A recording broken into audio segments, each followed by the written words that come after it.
Lucas here. Most of you watching this already understand that there are bigger gears turning than what seems to be a play on the surface. Some of you have delved deep into the rabbit hole to come to the understanding that much of what you've learned throughout your life, in school, from your parents, and on that television, is blatantly false.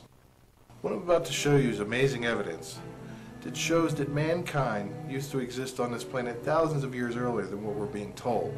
And in some ways, they were much more technically advanced than we are today. And that their entire civilization was wiped out by a global catastrophic event, most likely an axis shift brought on by a passing cosmic body. I'm also going to show you a 188-day pattern that I have located in conjunction with seismic events, and why that 180-day pattern is to be expected when you're dealing with a large cosmic body that would be in orbit with the sun. I'm also going to show you the basic essentials you'll need in a bug-out bag, how to prepare for some emergencies, how to make a water filter, and things you need to know in the event of a global catastrophe and what to avoid.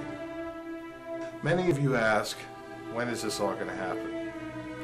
All I can say is that I don't know. I hope you enjoyed watching this presentation as much as I enjoyed making it, and you used the information to your benefit. Seize the day.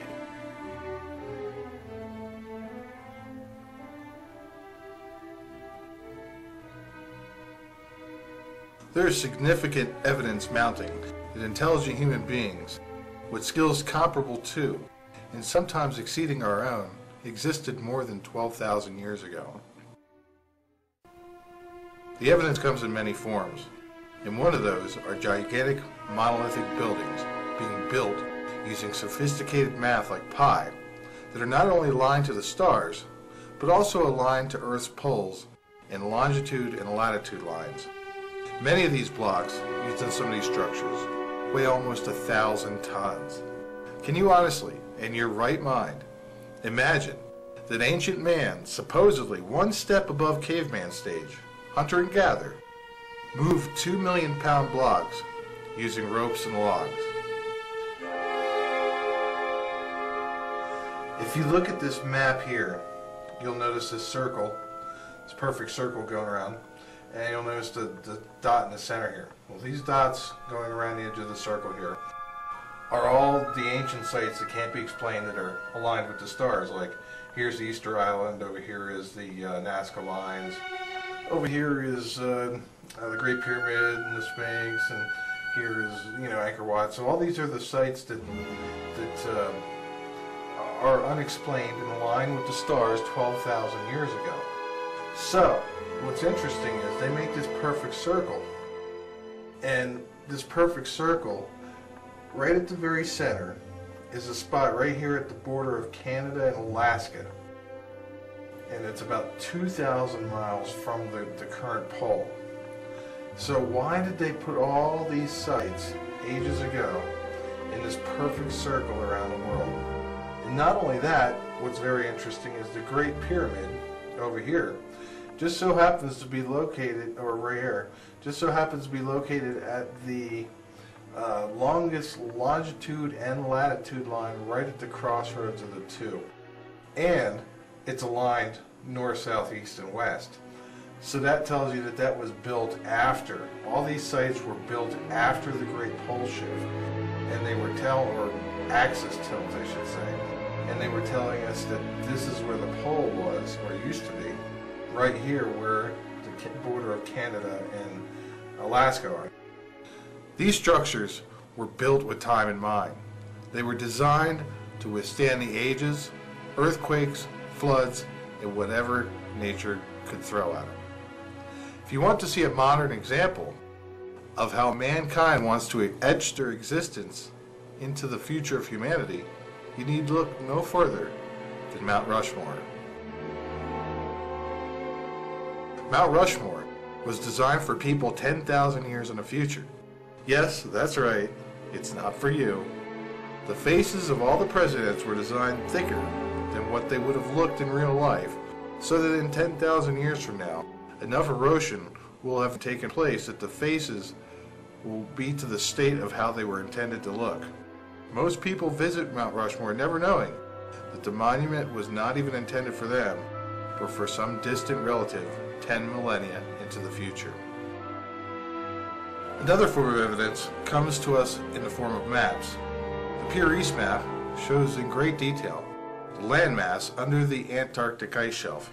How is that possible when modern man only mapped out that landmass in the 70s? One explanation is the ice cap is not millions of years old, as scholars suggest, but only around 12,000 years old, and that the Earth experienced an axis shift that thrust the Antarctic landmass down to the polar region.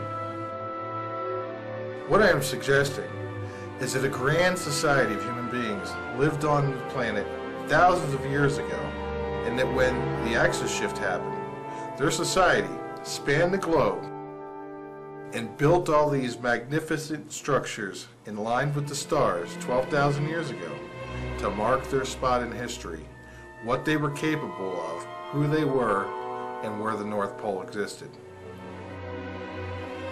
What it looks like happened is that after the great axis shift 12,000 years ago, a few remnants of the society of Atlantis went to different areas of the globe and in some cases actually forced the local, less advanced people to build giant monuments.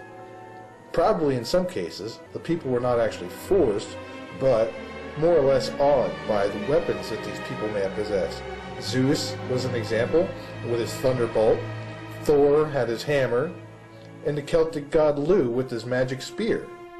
The people with spears and axes would have had no defense against someone with that kind of advanced weapons. Like the old Lenin quote goes, "One man with one gun can control 100 men without." From ancient times comes the structures of Tiwanaku, Göbekli Tepe, Angkor Wat, the Great Pyramid, the Easter Island heads, and many, many more structures. There are the Nazca lines and the ancient sunken cities that modern science is just now starting to locate hundreds and hundreds of feet below the ocean. What they did is they wanted to mark in time. That's why they aligned all their things up to the stars 12,000 years ago. They wanted to show us what time period that they built those objects at was 12,000 years ago, right after the big world cataclysm that left everybody in ruin, and they spread out amongst the world, shared their knowledge through Egypt, through South America. The evidence is there. The Sphinx, Angkor Wat, the Great Pyramids, and many other structures were designed to match the stars. The kicker is, they were not designed to match the stars as seen in today's skies, but created in the likeness of what the sky looked like 12,000 years ago. There is where the genius lies. They left us a time marker, an exact place in Earth's history that aligned with what they saw in the stars. There is not a single structure constructed today that will still be standing 12,000 years from now. In fact, the Great Pyramid will still be standing long after all of our modern structures have collapsed into their own piles of rubble. That tells you that there was an advanced society on this planet with advanced construction techniques that far exceed our today's standards. How could these people be fresh out of the Stone Age? Another huge piece of evidence is commonality amongst the different tribes of people that were separated by thousands of miles of distance. The pyramid structures are virtually the same, and the Great Pyramid of the Sun and the Great Pyramid of Giza have the same base dimensions that are almost identical. The reed boats used in South America are mirror images of those in Egypt. Blocks that curved around corners were used in both South America and Egypt. The stone heads on Easter Island bear an eerie likeness to the stone heads 3,000 miles away at Tiwanaku. The list of similarities across the globe is mind-blowing. When you combine ice core data with ancient text, ancient structures and habits, geological data, extinction events, and common sense, you start to see that a cosmic cyclical event nearly wiped out their entire existence from the face of the earth. The real question is, when is it going to happen again? That's exactly why archaeology is suppressed, because the second you find out there was an advanced society of humans on Earth, the very next question out of your mouth is, well, what happened to them? And that forces scientists to have to answer some very tough questions.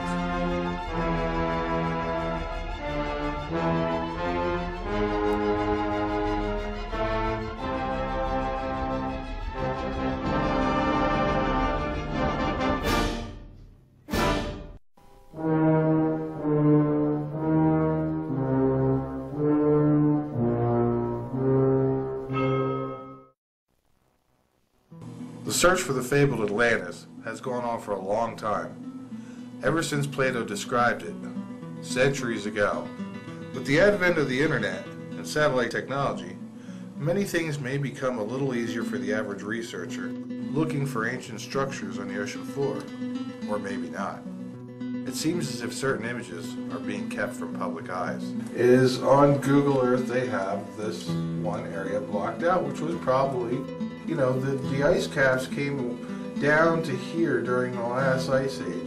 So this area here would have been very temperate and habitable. And if you look at this area, approximately where the Bermuda Triangle is, which is a very interesting coincidence, you have this area here that's blocked out. Google has it blurred out. You can see, you can go to this deep area where it's 16,000 feet deep, and you can zoom in and see the striations of sand and everything and all that, and you can see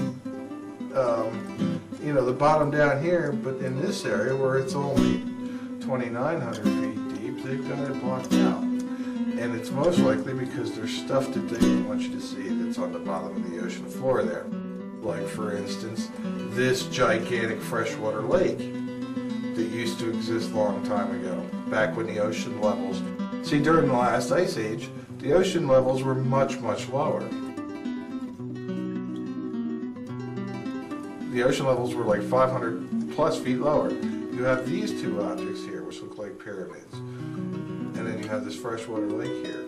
So, right at the same place that Google Earth has this blocked out. Right off the coast of Georgia, whose capital is what? Atlanta. Atlantis.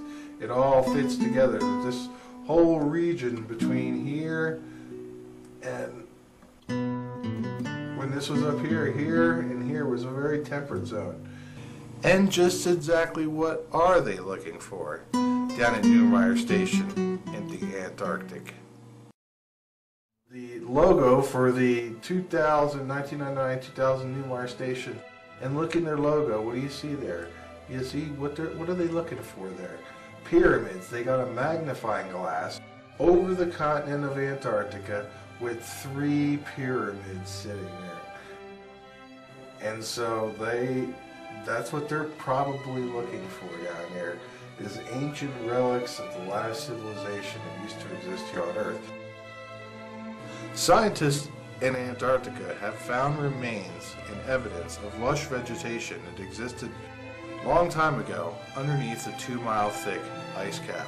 The problem with this is that it would mean Antarctica must have been located in a different place at one time, because in the current spot that Antarctica sits does not provide ample sunlight to promote plant growth. We are going to explore the possibility that we are in the last days of this age, and that something with a very high density is lurking out in the far reaches of space, and it tugs upon our planet every 188 days as we pass by that area in space where the sun and the object line up. This is what the world looks like now. Right here is the Galapagos Islands, so you know this is the equator right here. Okay, and so this is what the world would look like if you were looking at it from the sun. So imagine that 12,000 years, or 13, say before the great axis shift, the world was like this. It actually was 2,000 miles in that direction. Okay, that would explain why there's so much interest in Antarctica, for one. It would explain how the Pyrrhus maps came in and all the other ancient maps that show Antarctica. And the Pyrrhus map shows Antarctica without the ice on it. So this would put this more in a temperate region. It would explain why the glaciers were here. They came almost all the way down to the Gulf almost. Okay, so the world is tilted like this 13,000 years ago.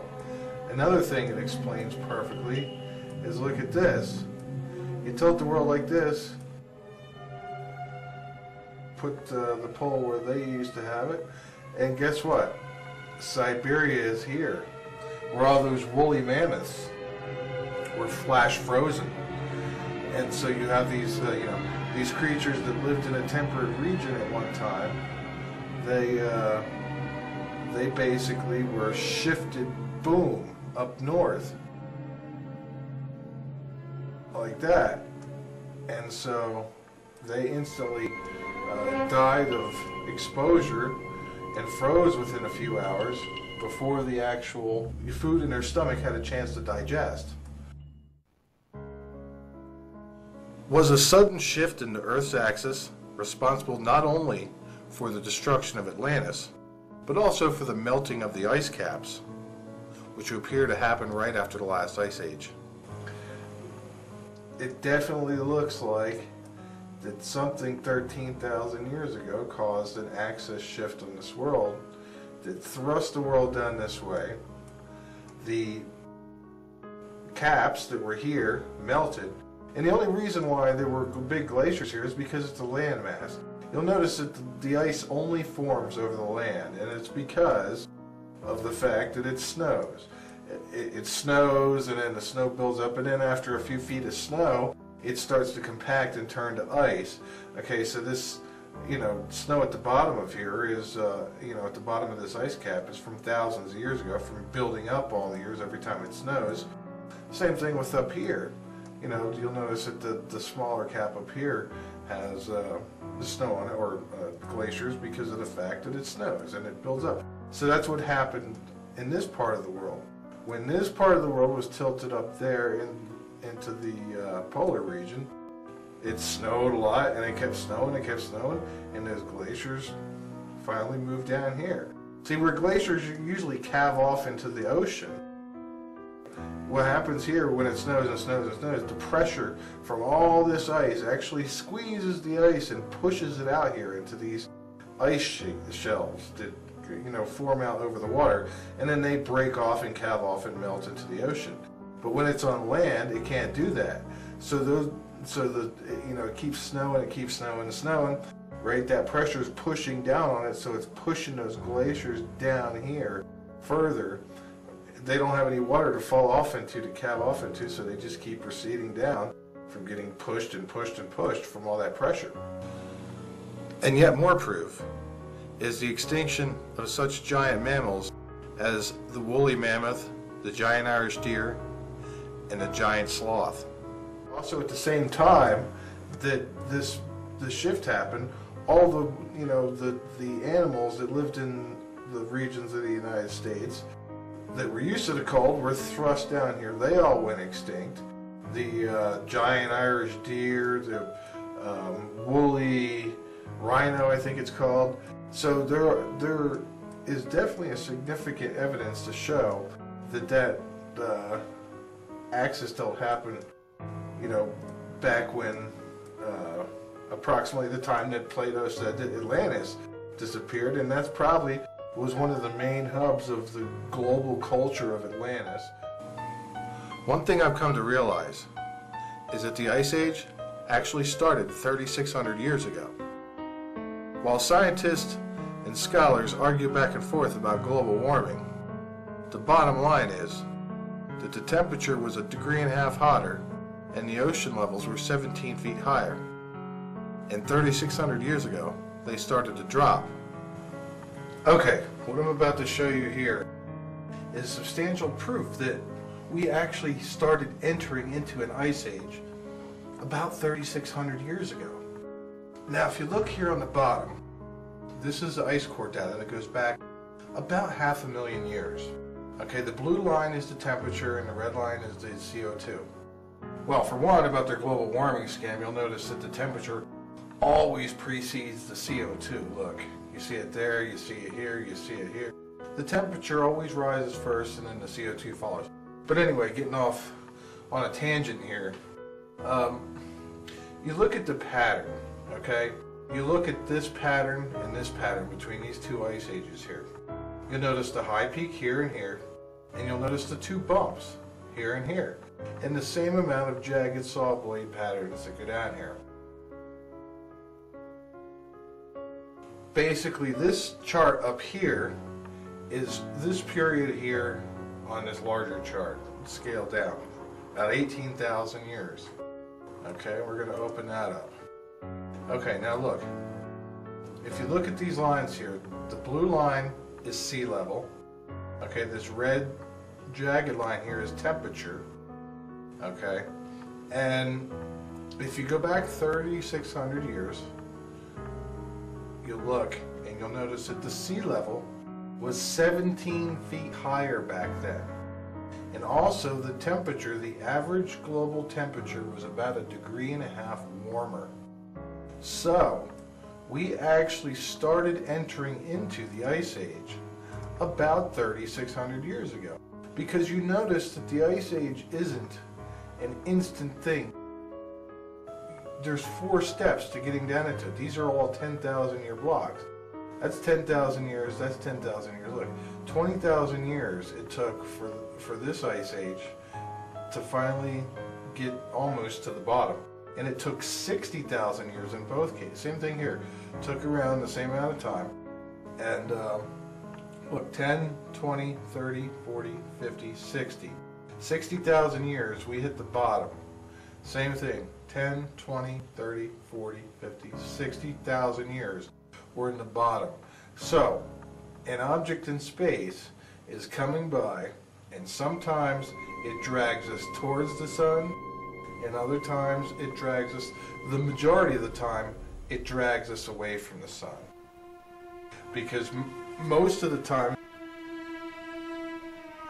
no matter where it comes up, it's most likely going to drag us away from the sun unless there's a perfect alignment of the object and the sun, and then it would pull us back. About 6,300 years ago, the ocean levels were at the same as they were now, but the planet warmed up 1.5 degrees, and the ocean levels rose, and then the event happened, and the ocean levels started going back down because the planet started gradually cooling. Because in our first stage, we were pulled away from it was the first step of the Ice Age, being pulled away from the sun 3,600 years ago, back at the same time when Sodom and Gomorrah, Exodus of Egypt, the fall of Jericho, at the same time the end of the first Babylonian dynasty, the Middle Kingdom of Egypt, the Minoan civilization disappeared. All at the same time that happened, and the global temperature changed and the global ocean levels changed. We started going into an Ice Age 3,600 years ago was the beginning of it, and the ice core data tells it all.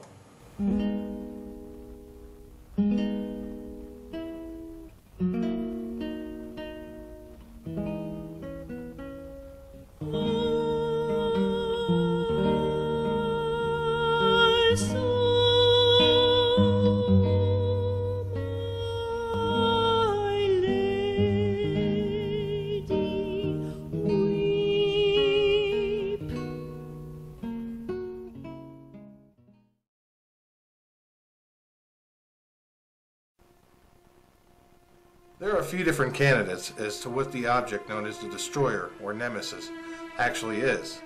Since none of us have access to NASA top secret satellites, all we can do is reduce the possibilities and make an educated guess based upon the information that we have. 2 things we do know. It's not a normal star or a normal planet because amateur astronomers would have spotted it by now, so we can exclude those from the list. One possibility is that the object is of the dwarf star variety, either brown or red. These stars don't generate very much heat and would be impossible to detect by the backyard astronomer. these stars may carry a mass equal to or somewhat greater than the planet Jupiter.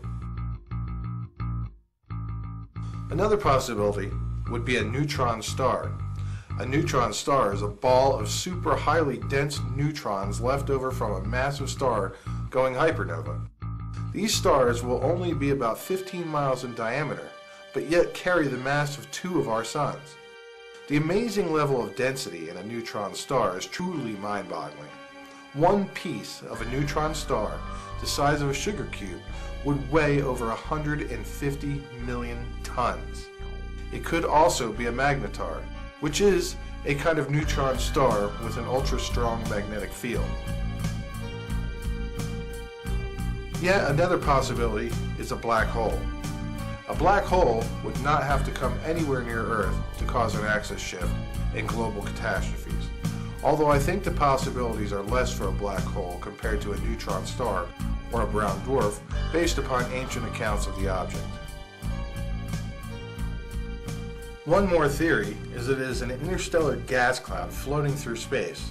The problem with this theory would be the question of how would a gas cloud cause an Earth axis shift. And last but not least, the unknown. There's always the possibility of an unknown exotic space object lurking in the deep, dark depths of space. Keep in mind that the possibilities are endless. There are millions and millions of dwarf stars in the Milky Way galaxy. There are millions and millions of black holes, and there are millions and millions of neutron stars. And in the unknown category, there may be millions and millions of unknown objects floating around out there in space, just waiting to be detected.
One thing that I have noticed is a 188-day pattern in regards to seismic activity.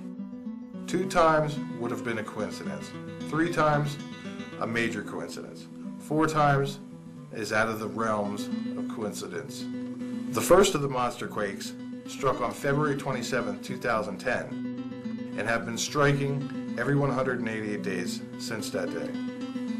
Here's a demonstration I created to show you why the 188-day pattern should be expected when dealing with a dense object in space as Earth passes through the place in its orbit that aligns with it in the Sun. For this demonstration, you need to come to the blackboard. Now on here you'll notice that this right here is our incoming object. This right here is planet Earth, and this is the Sun. This is the orbit of planet Earth. This is the orbit of our object. Okay. Now, you'll notice it's a perfectly straight line between the center of the Sun, the center of Earth, and the center of that object. Now, the reason why it takes 188 days for the alignment to happen, object here is no longer in this position by the time Earth reaches that spot in its orbit. Let me give you for instance. We come here, we move this object up to here, okay? You see? That's no longer in alignment there, okay? You have to add another 8 days to get that alignment. For instance, when it comes around, normally, Earth, 182 days later, would be right here in its orbit. But because of the fact that the object is moving inbound, you have to add a couple extra days to the orbit. So 188 days. Okay, so your first earthquake is here. The Chile earthquake that shifted the global axis. Okay, then it came around 188 days later. Your next quake was here. So the object moves in even further. Once again, you have to add 8 more days to the orbit of the object to get alignment with the center. I mean, it's not going to be exactly perfect here. You'll see that there's alignment there. That's where we had our second big global axis shift, was the earthquake that happened in Japan. This first one was Chile. This one happened in Christchurch. Then this one happened in Japan. And then you get the object moving in further. You got to add more days to the orbit to get the alignment. And right here was the earthquakes that happened in Fiji, and 3 other 6.0 earthquakes that happened that day. So right there is a good demonstration as to why it's actually 188 days rather than a half a year. Now say the object was coming in at a 90-degree angle. Okay? You could expect that when Earth lined up there'd be 182 days. And then when Earth got around to this part of the orbit, it'd be 182 days later. And then once again. But obviously the object is not going directly into the Sun, it's orbiting the Sun. So as it comes in, you've got to add extra days to the orbit to compensate for the angular orbit that the object has.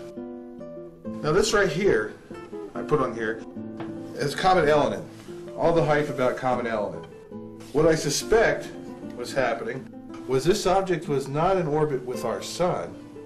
This object was in orbit with the object coming in. And see, when the 2 orbits met, it ripped the comet apart because you're tugging on it from this object and you're tugging on it from this object, and once it got in between the 2 where the force was equal, it ripped it to shreds. So there you go, your 188-day pattern explained exactly why you have to add an extra 6 days, or 5.5 days to the orbit going around, because of the object coming in at an angle. Let's take a look at what could be the possible scenarios of what was happening with Comet Elenin and why it seemed to certain people that it was moving in two directions. Okay, if you have the inbound object, say brown dwarf star or neutron star, whatever it may be, as depicted in red here, and you have the comet right here. The comet is not only orbiting the object, but it's also traveling with the object through space. So the comet is actually making a giant corkscrew shape as it goes through space, because this object is not stationary. If it was stationary, it'd just be an orbit around it. But this object is traveling through space. So the comet is actually moving in two directions at the same time. It's moving around the object in its orbit, and it's also moving through space with the object. It's corkscrewing through space. Also, there seems to be spikes in the earthquake levels 2 times a year, once in the spring and once in the fall. This is an earthquake chart that I constructed since 2006 to present. The way I did this was I took each earthquake from any particular month over 6.0, between 6 and 10, and I added all the earthquakes up together and got an overall number. And I plugged those in throughout the last 6 years, and this is what I came to. That you see that in February, well, at least in springtime, there is an uptick of earthquake activity for the most part, and then it drops down for the summer months and then ticks back up for the fall. Look how close the earthquakes are for December and January. I mean, they are very similar. The earthquake activity drops off tremendously in December and January, but you can clearly see that there is an uptick in the spring and an uptick in the fall. So that would tell you that something is coming this way. And you notice the bigger upticks are in the spring. And that's most likely because when Earth is in the spring part of our orbit around the sun is when that object is on that side of the sun. This was the big Japanese earthquake here. That one, and there were so many aftershocks that it just jacked this number so far up here. This earthquake and the one in Chile both shifted the Earth's axis. The Earth's axis is already going through a shift. A little bit here, a little bit there. The main one won't come until the object's gravity grabs Earth and flips our axis. Probably about 2,000 miles. Dr. Charles Hapgood wrote a book titled Earth's Shifting Crust, where he promoted the theory that Earth's crust would break free from the mantle and slip around the globe, putting the continents in new areas. The fundamental problem with this theory is that it does not account for the Egyptians' use of the 360-day calendar before the last catastrophic event 3,600 years ago. Man was not stupid back then, and if they used a 360-day calendar, that means the Earth's orbit around the Sun was 360 days.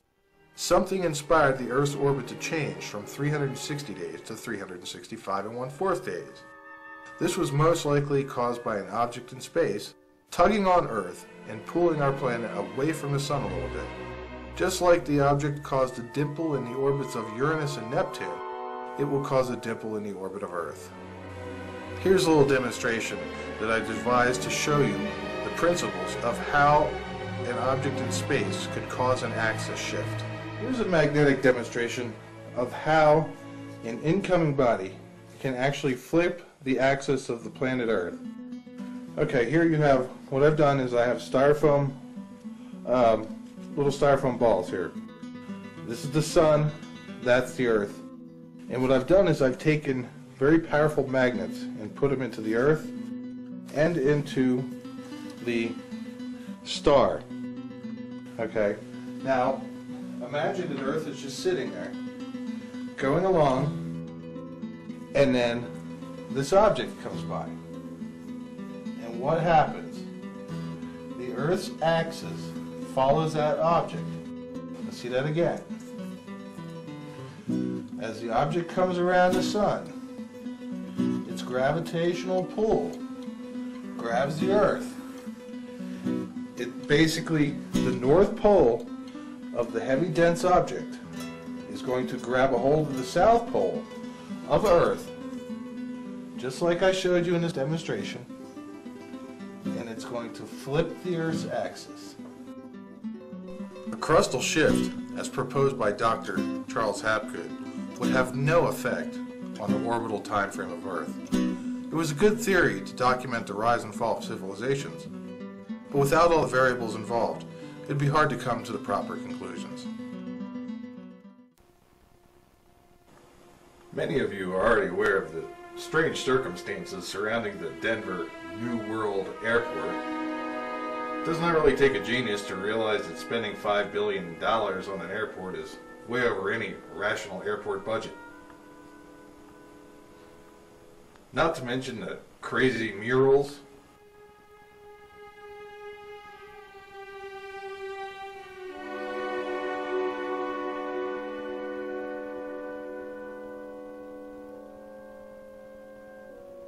that it was constructed a mile above sea level, behind the tallest mountain range in the continental United States, that the runways form a swastika, that the access roads form a giant phallus and testicles, that it's called the New World Airport, there is a time capsule, and it has the stamp of the Freemasons. There are gargoyles sticking their tongues out at you. They erected a giant statue of Anubis, the Egyptian god of death in the underworld.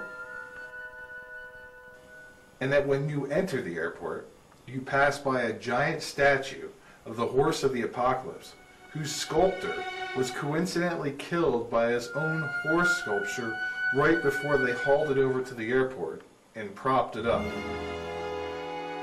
What I do want to mention is the other obvious preparations being instituted by China. China has gone and built several ghost cities that could house millions and millions of people, but yet they remain empty. We're going to take a look at one of those particular cities, Ordos. Let's investigate its architecture, its symbolism, and its location.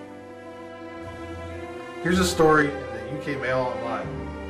Chinese ghost towns. New satellite pictures show massive skyscraper cities which are still completely empty. Now if you look here, you have these vast cities that are totally empty. Nobody lives in these cities. There are a couple maintenance people that are there to keep the places up, but these places, and here's a reservoir. Look at these places. Look at that. Look at the architecture. Now isn't that spooky? Seeing a giant city with big tall buildings, big tall 30-story buildings that are completely empty. It's like something out of a science fiction post-apocalyptic movie. Look at the architecture involved in these places. You're going to see some amazing things here. So let's close this out. Now we're in Google Earth. And this is the horse, the Denver horse.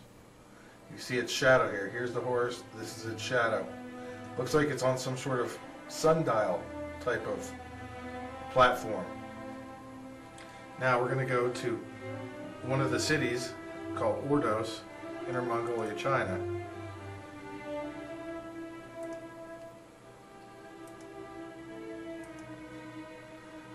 Okay.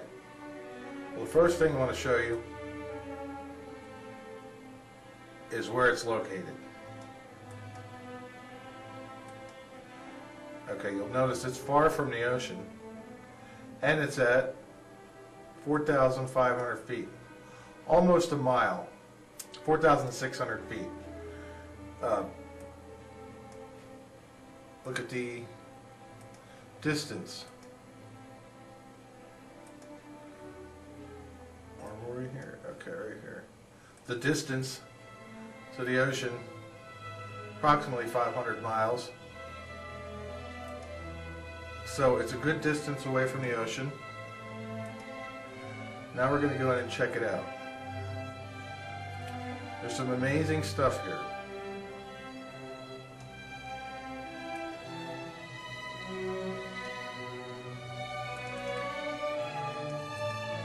Okay. Now if you look, you'll notice it forms a giant scepter. Starting here, all the way down here. This whole thing forms a giant scepter. We're going to explore the whole area.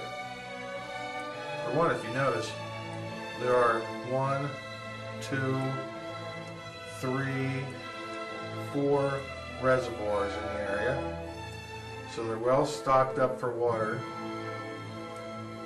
I'm going to start down at the very bottom here and go from top to bottom.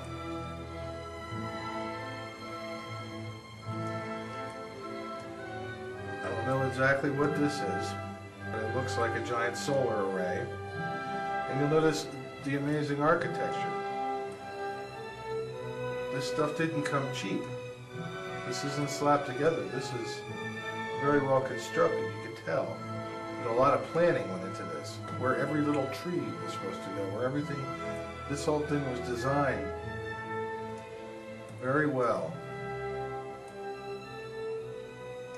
Alright, now look at this. Come up here. And there's a statue of something here. Can't see what. Looks like a statue.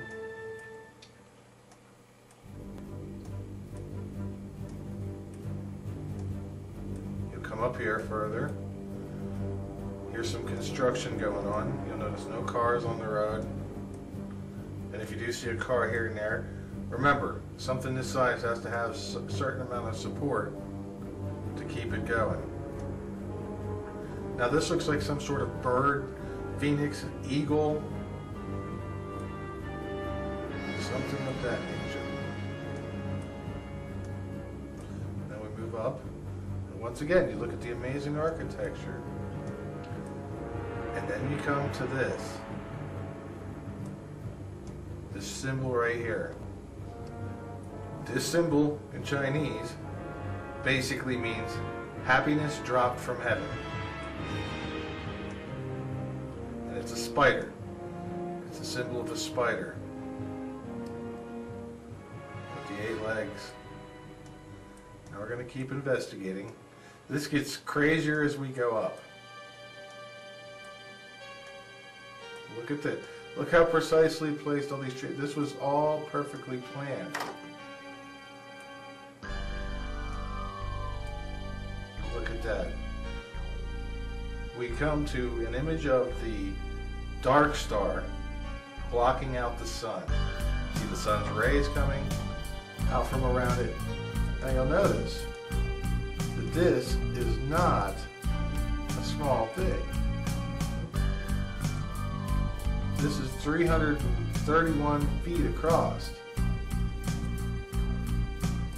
Okay, now here's where it gets really interesting. There's a whole scene. You have the Earth right here, the moon, the sun being blocked out by the dark star, and the planet down here, and an alien head looking down upon it. Look at that.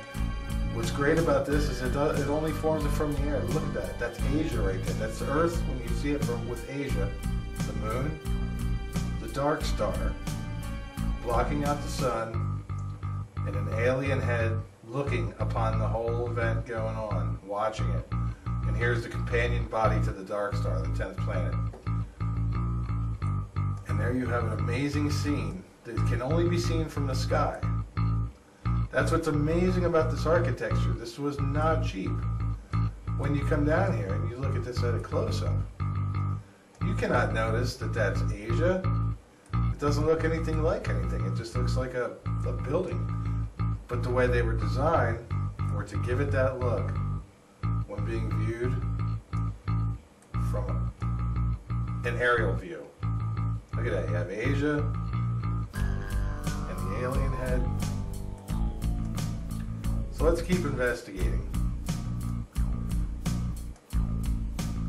You'll notice no cars on the road. You have this interesting symbol here. And you keep going. And what else do you have right there? You have the horse. Where we originally started out this whole thing at the horse over in Denver.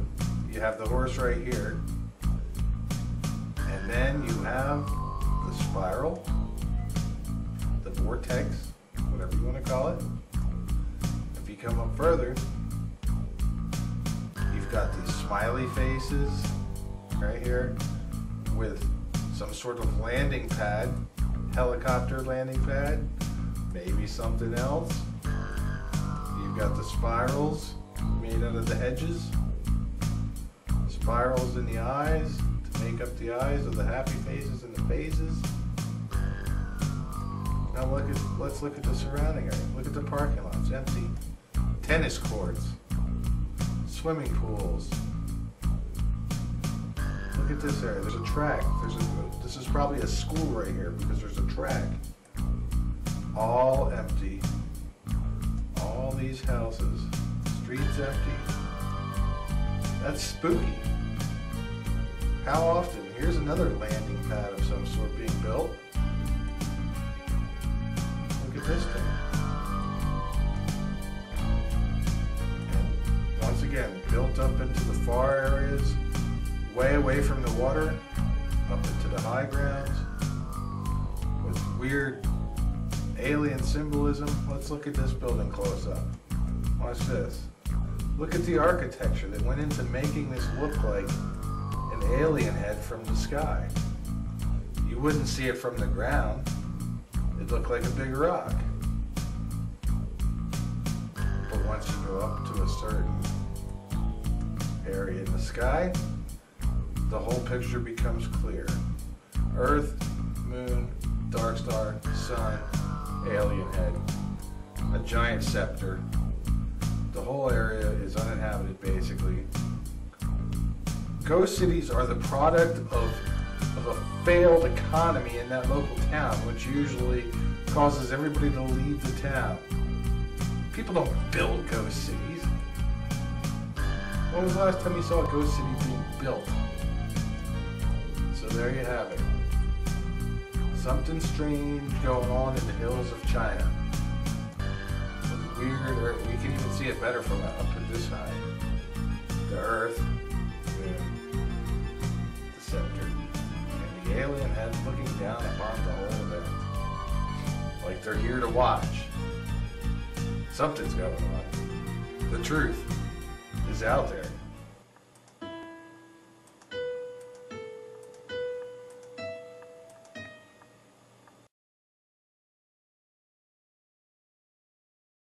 First and foremost, the things you want to avoid through this time of calamity is the oceans. If you live within 100 miles of the coast, you are within a very dangerous zone.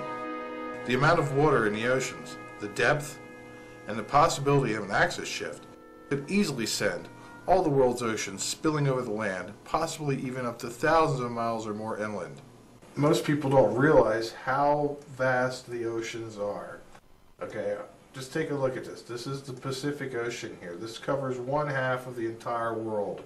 Okay, and not only does it cover 1/2 of the entire world, it's 3 miles deep everywhere you go. If you look at the, down here, look at the elevation, okay, 17,000 feet, 14,000, 15,000, 10,000. For the most part, the whole entire ocean. Look up here, 19,000, there's even 20,000 in there.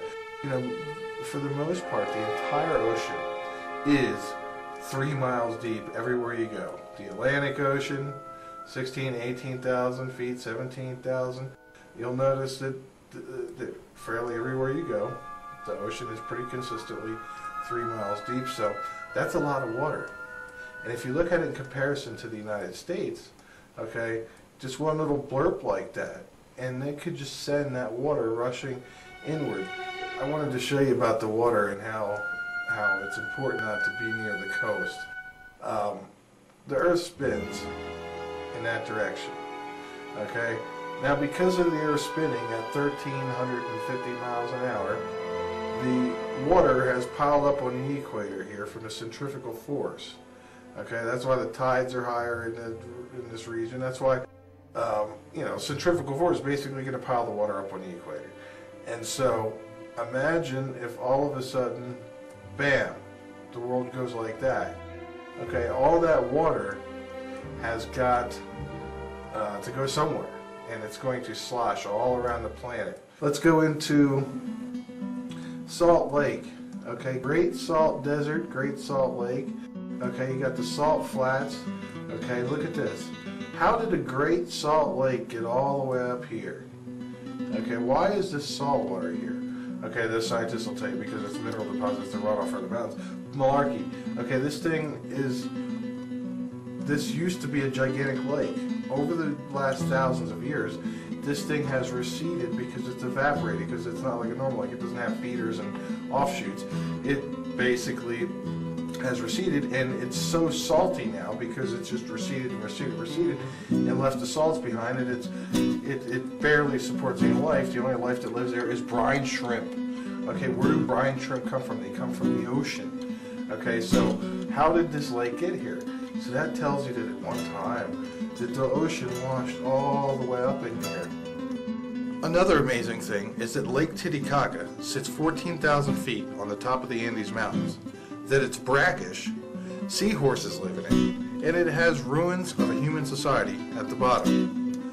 As you see, Lake Titicaca is right here in Peru. Now you look, that's a brackish lake, seahorses live in it, and look how far that is away from the coast.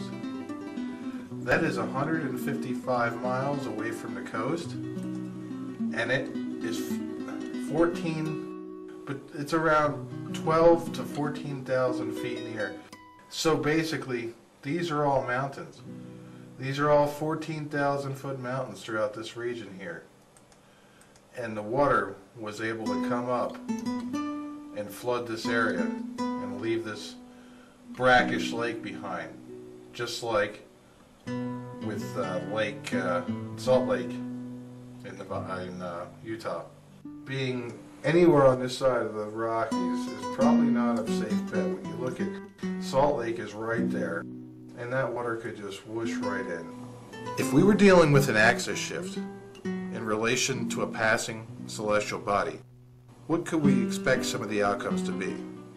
Possible scenarios of what could happen all really depends upon which side of the Earth the object is on when it comes up, or what side of the Earth is facing the object when it makes its journey from south to north. If America is facing the object, it's going to flip us 2,000 miles that way and put us where the pole is. If America is not facing the object, if the other side of the world is facing it, it's going to pull us down 2,000 miles towards the equator. Now that varies, you know, if it's on here, it all really varies, depends upon where we are in retrospect to where the object is when it makes its journey north and flips that axis, depending on whichever way that you know, the world is actually facing at the time.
In the event of a global catastrophe, the second thing you will most definitely want to avoid are nuclear power facilities.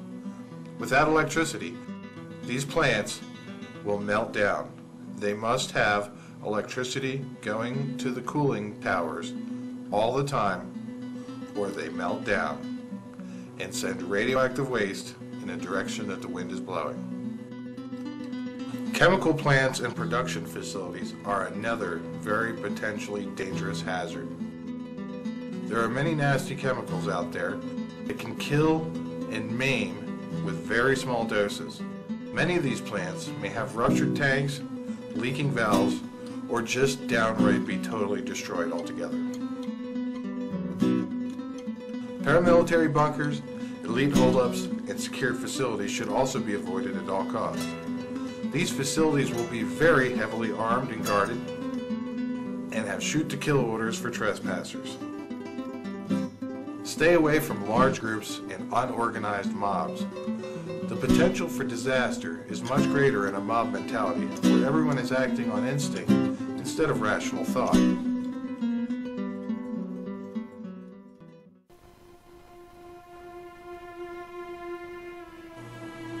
In the event of a global catastrophe, drinking water may become very hard to find. I'm going to show you how to make a water filter out of things that you can find lying around. Alright, we're going to show you how to make a water filter for absolutely free. And it's a good water filter too. I think you'll be amazed. First, you'll notice we have a bottle. I'm using a 1 liter bottle here for demonstration, but you're going to want to use a 2 or 3 liter bottle, or a plastic milk jug, or a big high C container, something larger. This is just for demonstration right now.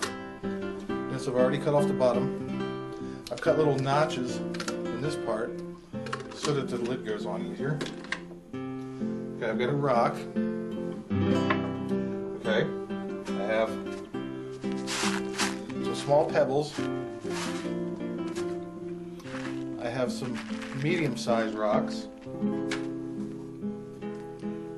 We've got sand. And we've got charcoal that I've already pre-broken up into little BB-sized pieces, and I'll tell you how to do that as I'm demonstrating the filter. So, first thing we're going to do is we're going to pick that up off the floor. We're going to take this. We're going to take our rock, put that down in there, like that. That's the blocker to keep everything from flowing through. We're going to take our medium-sized rocks here. And we're going to put a bunch of these medium-sized rocks. And they're like that.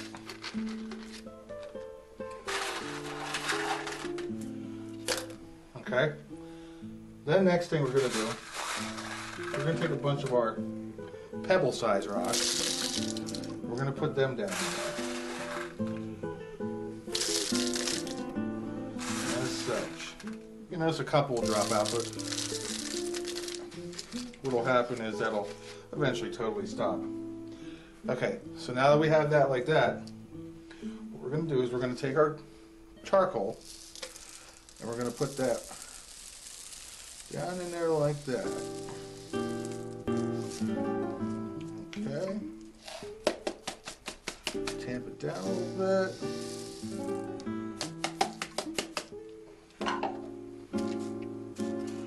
Push it down in there, get it nice and tight. Nice and packed in there. Then you're going to want to take some more of these smaller rocks. Just put a thin layer on top of here, like that. This is where your sand comes in. Sand always goes on the top. Put your sand in there. As such. You want to leave a little space on top here for pouring your water into. Now, like I said, you're going to want to use a 2 or 3 liter bottle to do this. because you'll be able to filter more water and get the water much cleaner. This is just a quick demonstration to show you how well these filters work. So, we have a rock, some medium-sized rocks, small little pebbles, layer of charcoal, and a little layer of smaller rocks, and then sand on the top of that, as you can see here. And that's basically the construction of the water filter right there. Okay, now for the cool part of the demonstration. I've already run a glass of water through here to rinse the dust off of the charcoal. There's always going to be dust on it. You're going to want to run a glass through. If you're using a 2-3 liter bottle, you're going to want to run a couple glasses of water through until you see the water come out clear. Then you'll know you've rinsed all the carbon dust out of there. But anyway, you can see this water, very nasty, stagnant, floaters on the top, pretty nasty stuff. You wouldn't drink that in a million years.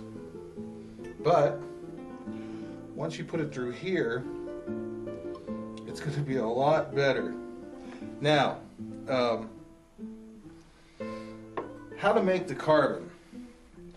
What you want to do is you want to have a fire going, and you want to take a log out of the fire.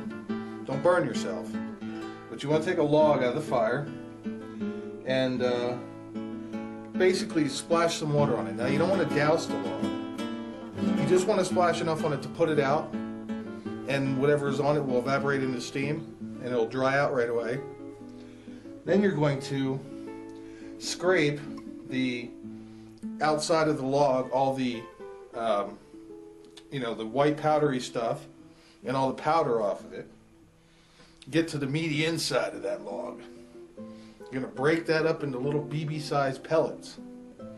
And when you break that up, lay it out like on a tray or whatever you could lay it out on, the ground, whatever you have available, and basically blow off the dust. You know, you can use your hand, you can, just lightly blow over top of it, but you want to blow off the dust first so you don't have a whole bunch of dust in here. And so basically, that's the filter there, and you can see what an amazing job it does. The water that I put in there was absolutely horrible, and this is drinkable. It's got a slight tinge to it, but that's only because I'm using a small filter. Now, if I was using say a 2-liter bottle with maybe, a few inches more of charcoal in it, then the water would come out pretty much crystal clear. But from what it was to that is about 95% clean. And once you use a bigger filter, you can filter more water and you can get it a lot cleaner. You're always going to want to keep your lid because you don't want mold spores to get in there. These are temporary filters. It's not a sealed unit, so obviously mold spores can get in there and mold growth will happen after a week or so. So, these are, the thing about it is they're 100% free, so you don't have to worry about spending money to make a filter like this when, catastrophe strikes and time is rough. So what you want to do, always keep your lid on. The key is, what you would do is you get some water, say out of a puddle or wherever you find your water, and it's really nasty water. You're going to boil that water first. Then you're going to let it cool, and you're going to run it through here after it cools. Do not stick hot water through the filter. It will kill the activating or the charcoal. So basically, and another thing is, if you have the opportunity, you want to try and sterilize everything. Boil your rocks, boil your sand, boil your bottle before you actually put this unit together. That way it'll be a sterile unit before you even start. And that's basically your water filter. That's how clean the water comes out from that mud that I put in there to that, which is drinkable. And if you boil it first and put it in there after it cools, it'll be completely safe to drink. And this will take out all the boiling takes out the microorganisms and bacteria. This will remove the heavy particles, the debris, the taste as much as possible, and get it to a drinkable state where you can actually stomach it rather than having to gag down, you know, thick brown goo that only has the microorganisms removed from it. This will make life a lot easier and water a lot palatable and drinkable. So there you have it. Your demonstration. Rock, medium-sized rocks, little pebbles, charcoal from a fire, another layer of little rocks, and a layer of sand. And there you have it. There's your filter. And enjoy. It's free. Now I'm going to show you how to build an emergency backpack in case you end up in an emergency situation where you need to leave the place you're at in a hurry. Now we're going to go over a demonstration of what you may want to have in a bug-out bag. First of all, you'll notice the bag that I've chosen is a U.S. Army backpack. Okay, you can spend a lot of money on the bag, or you can go to Army and Navy and get one of these for pretty cheap. And they're pretty sturdy, they're well made, and they'll suit your purpose. But let's start off. There's a lot of stuff in here, so it's going to take a few minutes. Okay. Small umbrella.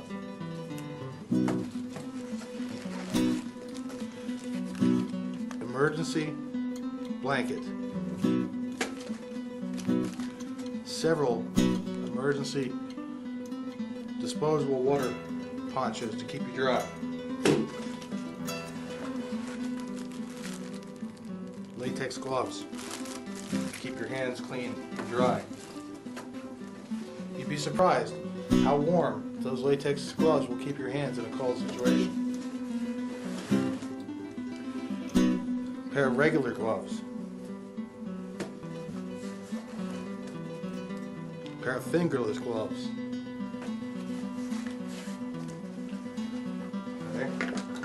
Now I get into the fishing side. Little fishing kit in here. I'm not going to open it because it'll probably go all over the place. But anyway, in here I got hooks and treble hooks. I've got sinkers. I've got swivels. I've got various different sizes of hooks. I also have a little knife blade, some razor blades, things like that. You can store extra things in here. Okay, so there's that.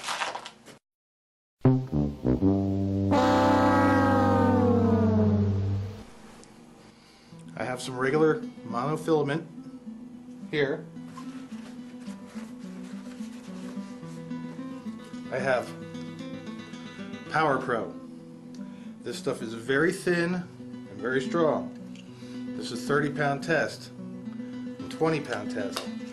These are just what's left over, remnants of when I spooled up my fishing lines. I kept the extra. This is incredibly strong line.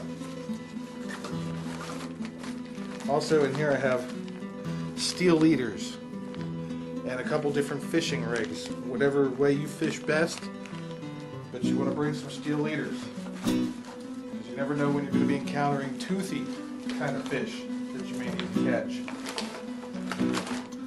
Okay, let's get into this because there's a lot in here to go through. I've got just one freeze-dried food. Okay, you don't want to take up too much room with food because food can get heavy and cumbersome. You need a lot of things to, you know, you never know what kind of situation you're going to be in. So you have one that says 2 servings, chili mac and beef. And we've got a can of sterno. Okay, just in case there is no type of fuel available in order to boil water or heat water for your meal or whatnot. Okay, we've got a stun gun. Now, this won't necessarily deter a person that's gung-ho on getting at you, but I guarantee you this will repel a dog, this will repel a mountain lion. You get this on an animal and they're going to run the other direction. So when I have a stun gun, okay, got a bag of light sticks, about 8 or 10, you know, the kind of disposable snap, they glow for 12-hour light sticks. We have some Ronson lighter fuel off, and some sunscreen.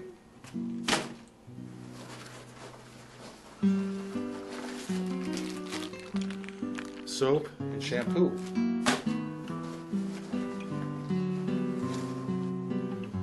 Socks. Extra pairs of socks.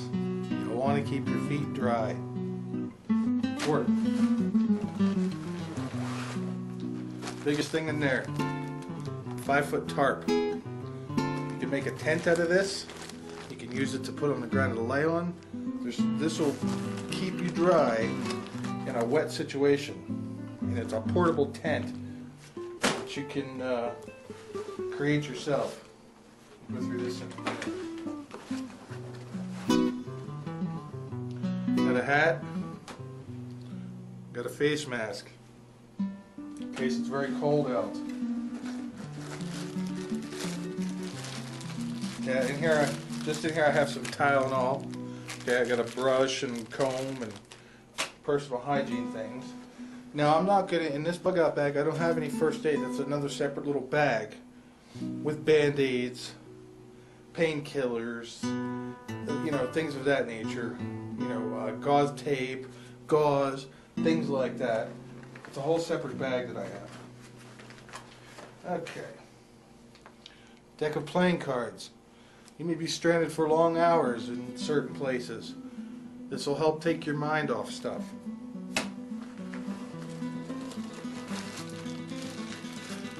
Safety mat, or not safety matches, but waterproof matches. Okay. Zippo lighters. In the Zippo lighters, I have extra flints tucked down into the underneath the felt of the lighter. So there's lighters, matches, flints. Pepper spray will repel dogs. Some people, you know, it might give you the moment you need. If you're being attacked by somebody, this may give you valuable seconds to get away. Pepper spray.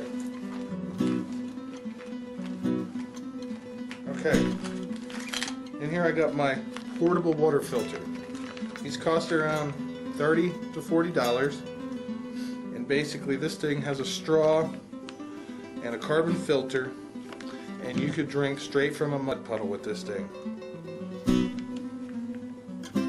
Here I've got magnifying glasses, a mirror for signaling people, and also some reflectors and you know, various reflectors off a bike for signaling people, signaling back and forth.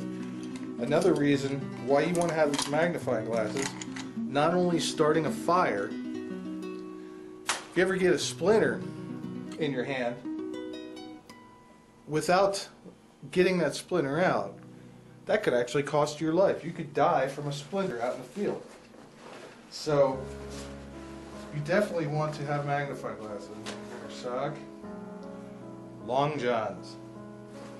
These will keep you warm when it gets cold out. A pair of long johns. Definitely want to have that.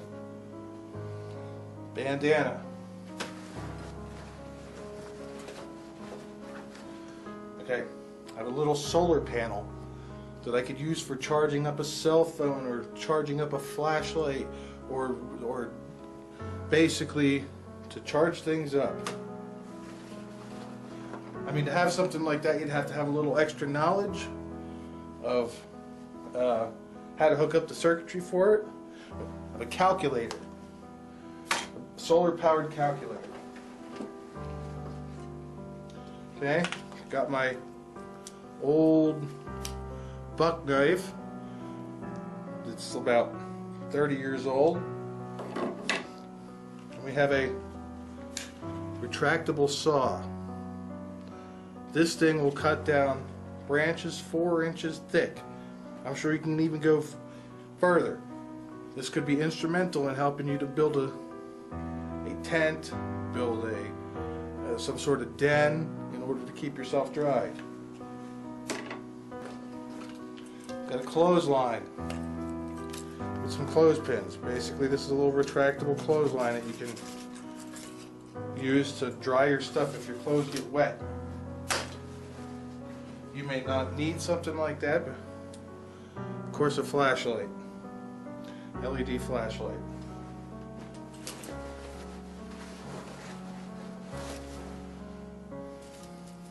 Cinch ties.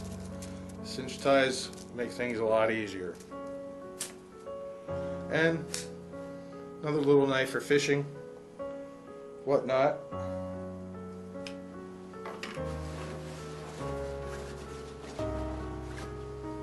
Some twine, or some string, whatever you want to call it.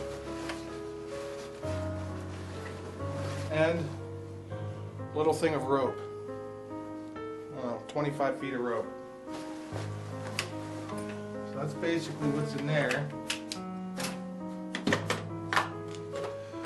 In my little sealed container here, there's all kind of little tidbits.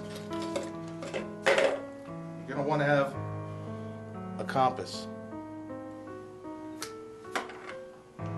whistle for signaling people. And you'll notice on the side of here, I also have another whistle on the side that hangs on the side of the bag. So in here we have the compass and a whistle, little air water tight thing. We've got an extra DC charger to plug into a car thing that you can hook up. And believe it or not, you can, if your battery is dead in your car, you can hook this up to that solar panel and plug it into the charger, and it will slowly trickle charge your battery, maybe just enough to get it started if it dies. Okay, got a little tiny razor knife. We've got multiple sets of clippers, toenail clippers, fingernail clippers. Some of those I use for fishing, some of those I use for fingernails. Little measuring spoon. And we got a magnesium fire starter here. This will allow you to start a fire in wet, damp conditions. Crazy glue. This is just an old, you can see the sides have fallen off, an old Swiss Army knife that's fairly old. I've got needle and thread for buttons and sewing. I've got this piece of a old clipper, and it's good for cutting stuff. It's a serrated edge. There's a little box cutter. Got some twist ties. Another Zippo lighter, separate from the rest in case one gets lost. Here's a pencil sharpener. More twist ties. I got an extra tape for my voice recorder because I'll be recording stuff during the haul. I've got valves for filling up air things. They could come in handy too. And an extra slingshot band for my wrist rocket. So that's pretty much what I have in my bug out bag. Now you're going to want to custom tailor that to whatever you may want to have in yours. But these are some of the basic essentials.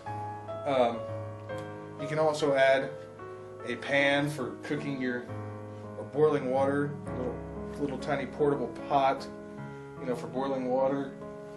Really all depends on what you want.